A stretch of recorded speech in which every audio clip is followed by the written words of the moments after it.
हमने समेटा है साहित्य के हिस्सों को, मेरे आपके मन की कहते किस्सों को। नमस्कार, मैं मौसमी चंद्रा कथा कस्तूरी में आपका स्वागत करती हूँ और लेकर आई हूँ अपनी लिखी एक कहानी जिसका शीर्षक है मंजरी। दीदी, मंजरी मेरी स्टडी रूम के दरवाजे पर खड़ी थी। क्या हुआ मंजरी, कुछ काम है? मैंने चित्रलेखा उपन्यास के पन्ने को मोड़ा और टेबल पर रख दिया। ई रहल कार्ड, ब्याह में जरूर से आइयो, उसने कार्ड मेरी ओर बढ़ाते हुए कहा। हाँ मंजरी, बिल्कुल आऊंगी। वाह, कार्ड तो बड़ा प्यारा है। महाश्वेता मंजरी, तुम्हारी बेटी का नाम महाश्वेता है? मैंने बधू के नाम को पढ़ते हुए पूछा। हाँ दीदी, अपराजिता, महाश्वेता और नीलांबरी, तीनों बेटियों के नाम। बड़े वजनदार नाम रखे तुमने बेटियों के, मतलब अलग हटकर, पर बढ़िया है मंजरी। और ये तुमने अपना सरनेम दिया है उन्हें, ये महाश्वेता मंजरी? हाँ दीदी, वो लजाकर बोली। हमारे ही नाम सबके नाम के आखिर में लगाए दिए। बाप के नाम पे तिल मिलाए जाए बेटी सब। कहा है कि कर ले धर ले कुछ हो ना, खाली नाम चाहिए। पैसा दिया है कि नहीं बेटी के शादी में? मैंने पूछा। वो देता है। 10 साल से तक खाली बैठ के हमर कमाए खेले भी और हमरा कुटले रहले। जब्बे से भगलिए ही है, ना आइले लौट के। सुनलियो है कि मछलियाँ बेचे वाली औरतिया के साथ है। जाए दे दीदी, देखे वाला तो ऊपर बैठल है।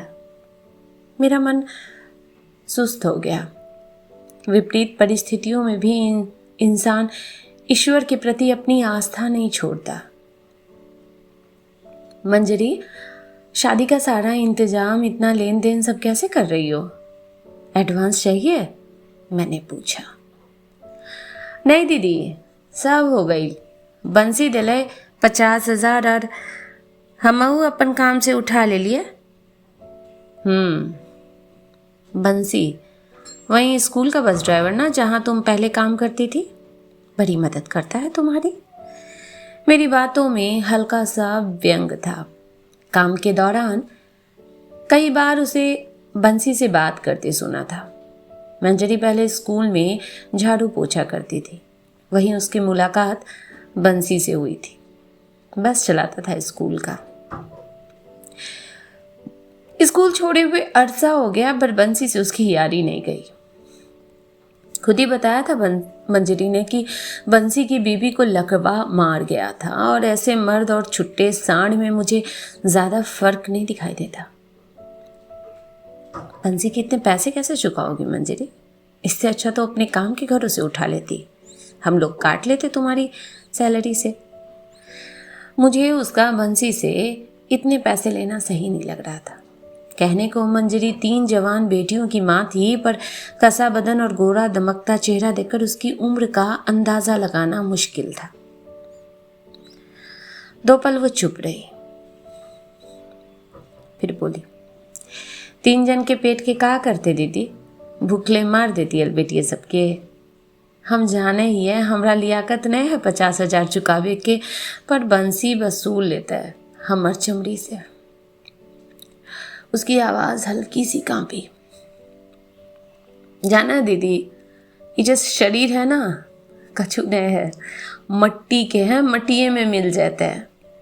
बाकी हमार बेटी सब तक खून है ना हमार, ओकरा सबके रोआ भी नाई पिरावे देवे।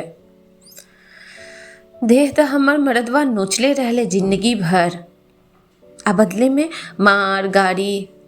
आवाज फिर भरभरा गई थी उसकी। उसने अपने आंचल का कोना आंखों के किनारे लगाया। दीदी, हमरा पास ना पैसा है, ना एक धूर जमीन। धूप बतास में खट खट के बेटी सबके पाल लिए, सबके पढ़ा रह लिए। बाकी ब्याह के पैसा नहीं जुटा सकबे। अपन देह के स्वाहा कर दिलिए। अब जे है यही है। खाली बेटी सब अपन अपन घर चल जाए इज्जत से, हमर काम खत्म। बेटी के आशीर्वाद दिले अयो दीदी। दरवाज़ा खुला और वो चली गई। वो जा चुकी थी। सामने रखे चित्रलेखा उपन्यास के पन्ने फड़फड़ा रहे थे। ये पाप क्या है, ये पुण्य है क्या? रीतों पर धर्म की मोहरें हैं। ये कहानी इतनी ही अभी आप सुन रहे थे मुझसे यानी मौसमी चंद्रा से, मेरी लिखी कहानी मंजरी।